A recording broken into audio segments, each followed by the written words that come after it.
Mark Twain said history doesn't repeat, but it rhymes. For 5 days this week, Austria locked down its unvaccinated people. Almost 2 million were only allowed out to work and to buy food and such. Many of those unvaccinated were therefore working in shops and cafes and restaurants and so on, as lowly servants, if you will. But as soon as their shifts ended, they could not be in those same places, certainly not as customers. Even before getting to the morality or otherwise of such rules, on what planet does that strategy even make sense? They were fit to serve the vaccinated their coffees and to bag their purchases, but they were deemed otherwise unclean and unfit to be mixing with the good, clean people. Austrians interviewed on the street were frighteningly unconcerned, unmoved, even supportive of the social hobbling of their fellow citizens.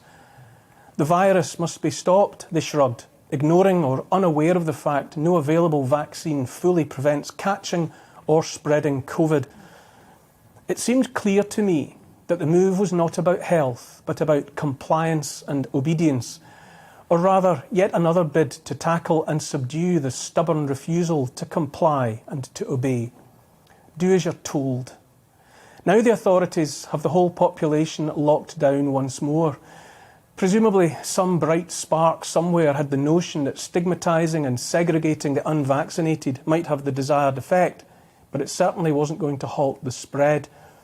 Certainly not in Vienna, where a brothel offers punters 30 minutes with the lady of your choice, and I'm quoting there, in return for taking the jab.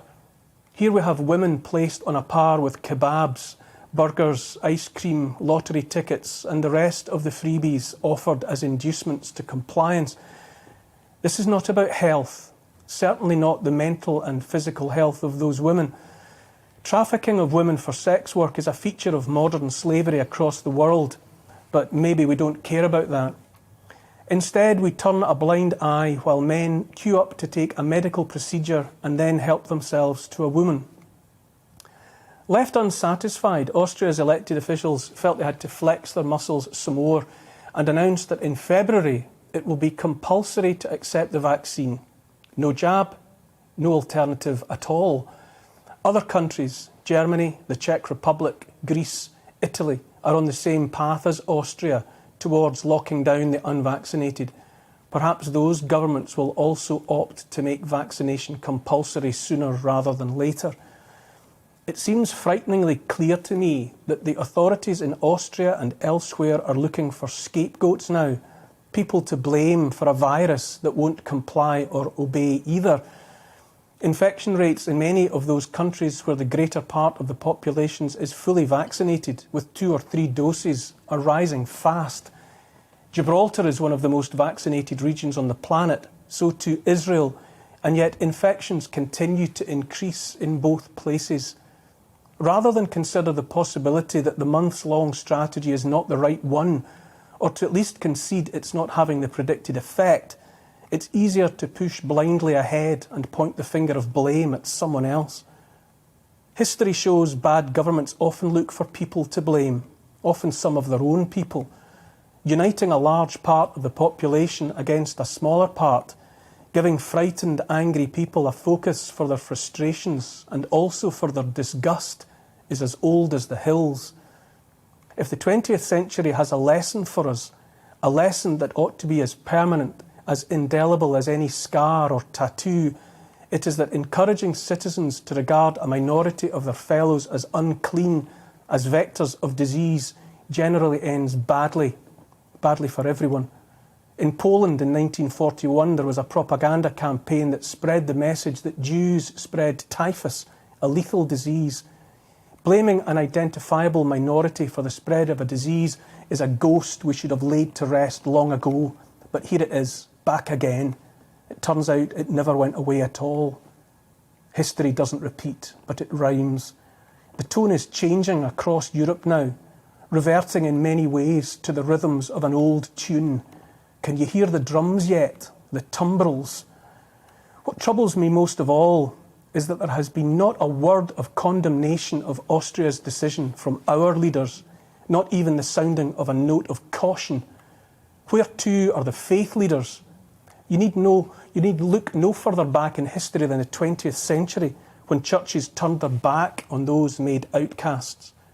Now Durham Cathedral has declared that some Christmas services will be only for those holding NHS vaccine passports. I'm not sure how that fits with Matthew 25:35. For I was hungry and you gave me food. I was thirsty and you gave me drink. I was a stranger and you welcomed me. I was naked and you clothed me. I was sick and you visited me. How on earth have we got here, and so quickly? Austria, a supposedly liberal modern democracy, has decided to assume full rights over the flesh and blood of its citizens. A government in 21st century Europe has decided it has the final say over what chemicals go into the bodies of those citizens. There's no way of denying that that is the crossing of a Rubicon. Once people have to surrender control of their bodies to the state, those people are in a different world, a world in which they are not autonomous beings but puppets on strings. It's also likely a world from which there is no turning back. Some will say, well, they can leave the country if they don't like it, go live somewhere else. But where in the world to go? In the 20th century, there were still places to go in the world to escape situations and regimes that had become unlivable and a threat to life. But what if the whole world changes in the same way? What if all the world becomes Austria? I want to hear our government condemn the decision taken by their counterparts in Austria. At the very least, I want our government to promise, on whatever is holy to them, that no such laws will ever be passed here in Great Britain.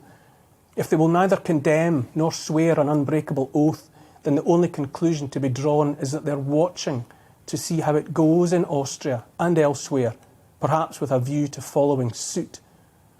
Over the last 20 months, there has grown an unmistakable note of contempt in the words of some politicians.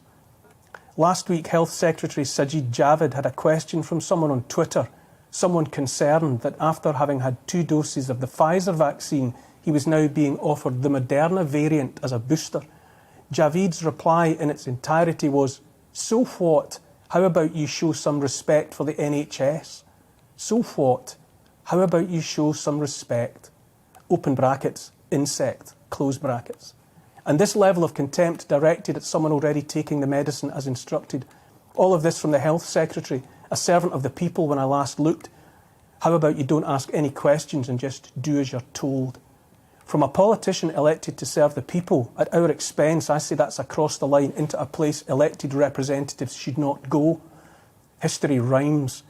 We lament the chattel slavery of our past while turning a blind eye to women and children trafficked for sex, children in deadly dangerous mines in the Congo, harvesting the cobalt for our phones and electric cars, making the cheap clothes we wear once and throw away. We turn blind eyes and deaf ears to uncounted numbers of girls raped and abused in Rotherham and other towns all over England for fear of upsetting community relations. We promise never to forget the Holocaust, while simultaneously turning a blind eye to the abuse, perhaps genocidal abuse, of the Uyghur Muslims in China. We're already being encouraged to turn a blind eye to the locking down of Austria's unvaccinated. Will we turn a blind eye and a deaf ear to compulsory medical procedures for her citizens? Will we remain silent while such a dark tide slides ever closer to our own shores, one country at a time? He who remains silent is deemed to have granted his consent, or so the old tenet goes. Will we remain silent, or will we speak up loud and clear and truthfully? Martin Luther King said we have a moral obligation to disobey unjust laws. Will we speak up to withhold our consent? Will we disobey unjust laws? And if we will not, then who are we?